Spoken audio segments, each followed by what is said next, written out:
सबके बहुत बहुत धन्यवाद। सहृदय जे छै से हम धन्यवाद दै छी और सभक उपकृत छी। अखन जे गीत हम गाबऽ जा रहल छी, हमर नाम भेल सविता दास उर्फ माहा, और ई जे छै से कृष्णके बधैया पर छै।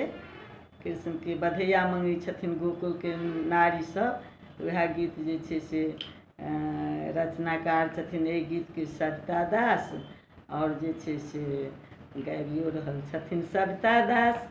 आब अहाँ सब सुनू। आब रिजल्ट अहाँ सबके हाथमे अछि, आब अहाँ सब रिजल्ट देबै, ठीक ने। हम तऽ गबैके भागी छी, हम गाबि दै छी, ठीक ने। तऽ सुनू।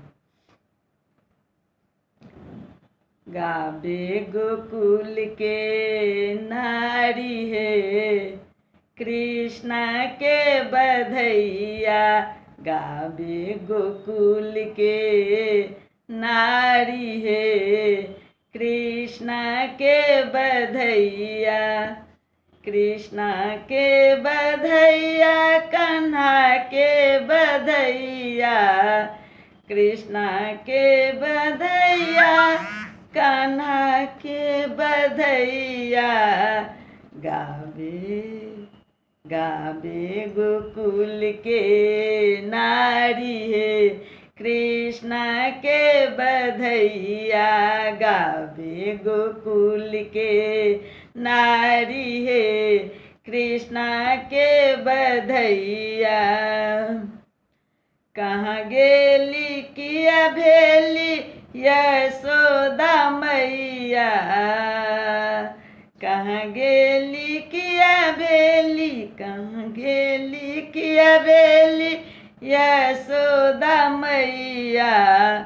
बालक अहाँ के सुंदर कन्हैया, दियो दियो मैया सबके बधैया हे कृष्ण के बधैया।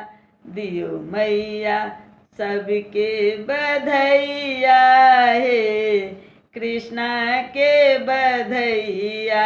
गाबे गोकुल के नारी हे कृष्ण के बधैया, कृष्ण के बधैया। नंद बाबा के राज दुलारा, नंद बाबा के राज दुलारा। देखै में नटखट बहुत प्यारा, देखै में नटखट बहुत प्यारा। नंद बाबा सँ नंद बाबा सँ मंगबै मोहरबा हे कृष्ण के बधैया। नंद बाबा सँ मंगबै मोहरबा हे कृष्ण के बधैया। गाबे गोकुल के नारी हे कृष्ण के बधैया। नाचथी नारी यशोदा के अंगना, नाचथी नारी यशोदा के अंगना। दिया है मैया सोने रूपे कंगना, दिया है मैया दिया है मैया सोने रूपे कंगना। पैरों के दियो पैजनिया हे कृष्ण के बधैया। पैरों के दियो पैजनिया हे कृष्ण के बधैया। गाबे गोकुल के नारी हे कृष्ण के बधैया, कृष्ण के बधैया। गाबे गोकुल के नारी हे कृष्ण के बधैया।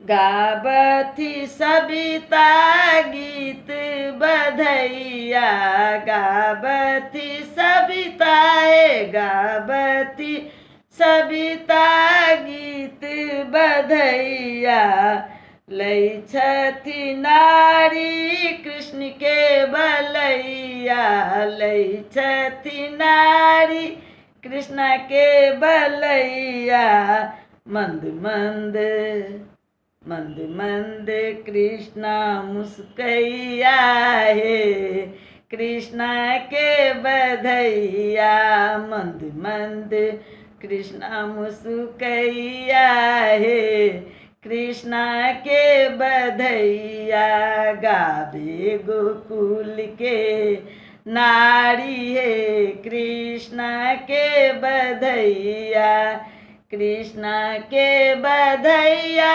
कान्हा के बधैया कृष्ण के बधैया कान्हा के बधैया गावे गोकुल के नारी हे कृष्ण के बधैया कृष्ण के बधैया गावे गोकुल के नारी हे कृष्ण के बधैया कृष्ण के बधैया कृष्ण के बधैया। आब अहाँ सबके केहन लागल से अहीं सब जानू। हम अपन कर्म केलहुँ, फल तऽ अहाँ सब देब। ठीके कहलहुँ है ने। तो सबके जे छै सहृदय धन्यवाद दै छी। एहिके संगे फिर अगला वीडियो में, ठीक ने।